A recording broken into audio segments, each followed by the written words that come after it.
Message and data rates may apply. Reply stop to opt out. Consult a doctor prior to use. You look great. What have you been doing? I found Zelthi. If you qualify, their providers can prescribe the same active ingredients in Ozempic and other expensive GLP-1s for 80 to 90% less without insurance. All of mine shipped right to your door. Get started with Zelthi today for just $39. Call pound 250 and say keyword CARE. That's CARE to pound 250.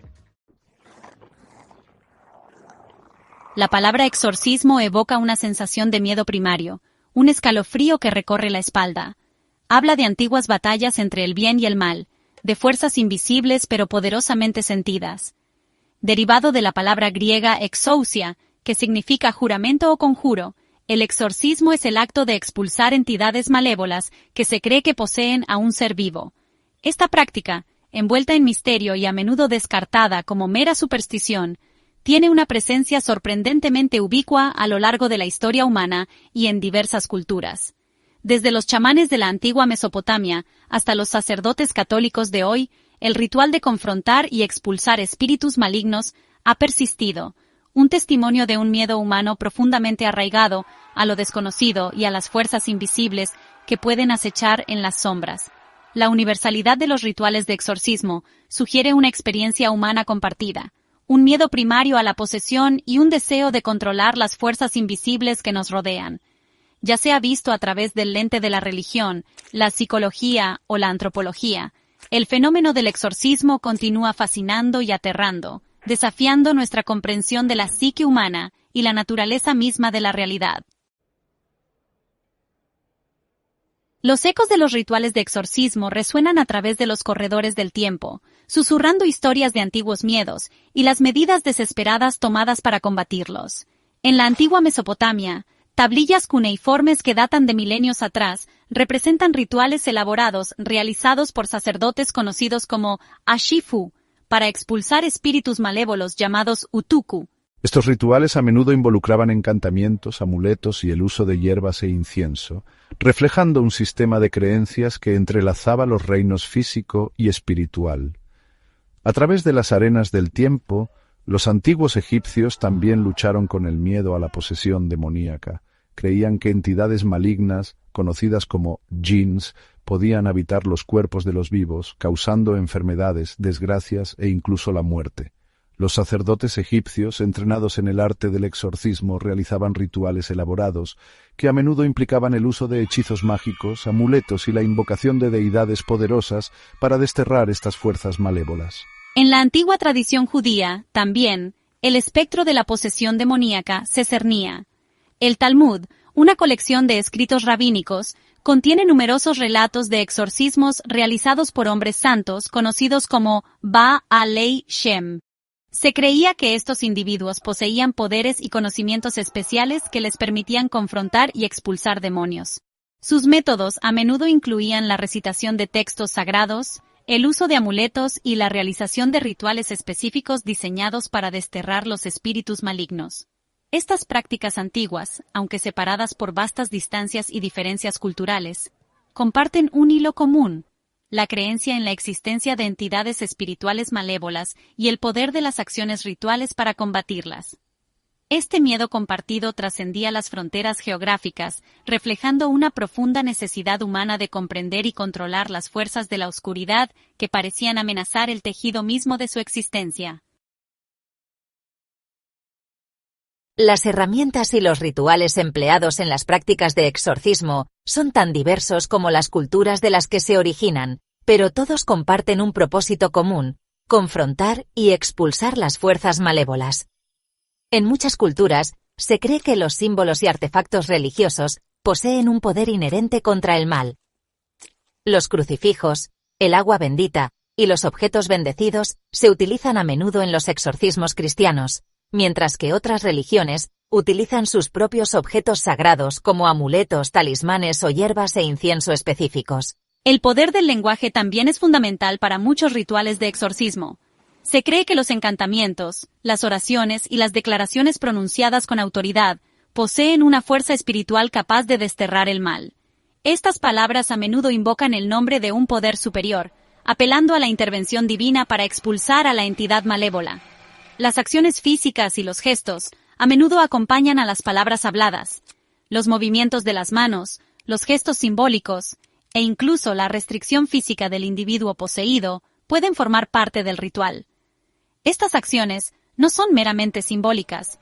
Se cree que tienen un efecto tangible en el reino espiritual, interrumpiendo el control de la entidad maligna. El entorno en el que se lleva a cabo un exorcismo también se considera significativo. Los espacios sagrados, como templos, iglesias o habitaciones especialmente preparadas, a menudo se eligen por su resonancia espiritual. El uso de velas, incienso y colores específicos puede mejorar aún más la atmósfera, creando un espacio propicio para la guerra espiritual. Si bien las herramientas y los rituales específicos pueden variar, el principio subyacente sigue siendo el mismo: crear una confrontación simbólica y espiritual entre el bien y el mal, con el exorcista actuando como un conducto para que un poder superior intervenga y restaure el equilibrio del individuo afectado.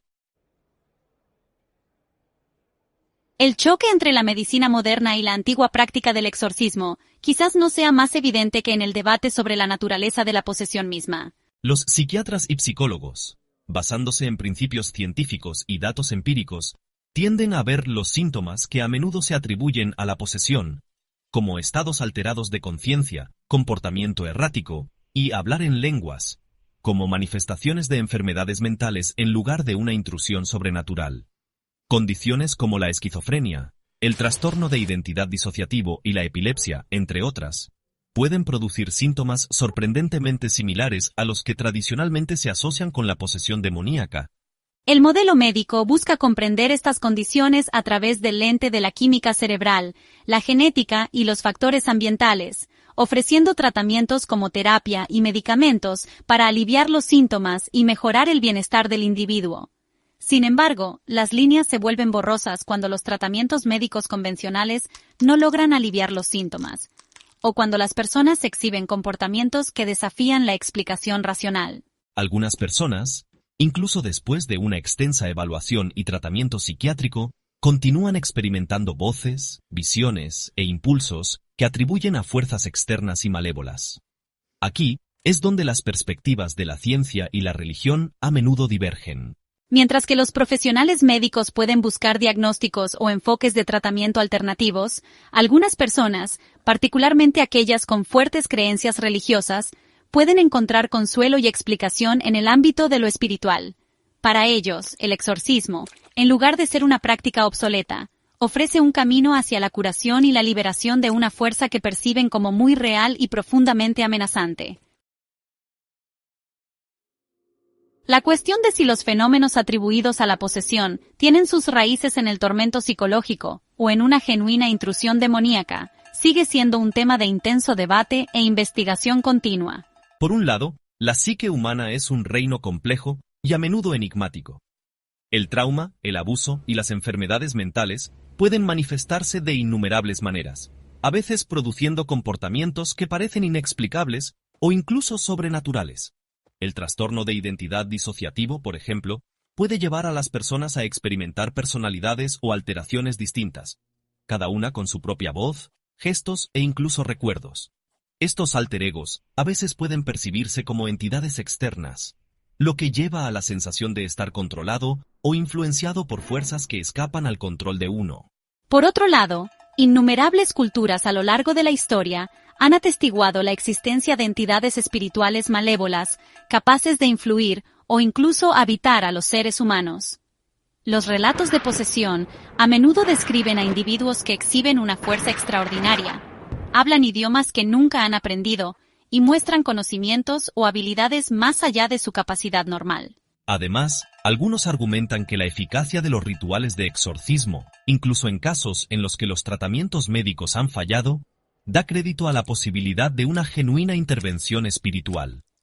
La transformación observada en las personas que se han sometido a exorcismos exitosos, de un estado de tormento y desesperación a uno de paz y claridad, a menudo se cita como evidencia de un poder más allá del ámbito de la comprensión convencional. Si bien es probable que continúe el debate entre las explicaciones psicológicas y espirituales de la posesión, destaca las limitaciones de nuestra comprensión actual, tanto de la mente humana como de la naturaleza misma de la realidad. Quizás la respuesta no reside en elegir un lado sobre el otro, sino en reconocer la compleja interacción entre lo psicológico y lo espiritual, las fuerzas vistas e invisibles que dan forma a nuestras experiencias.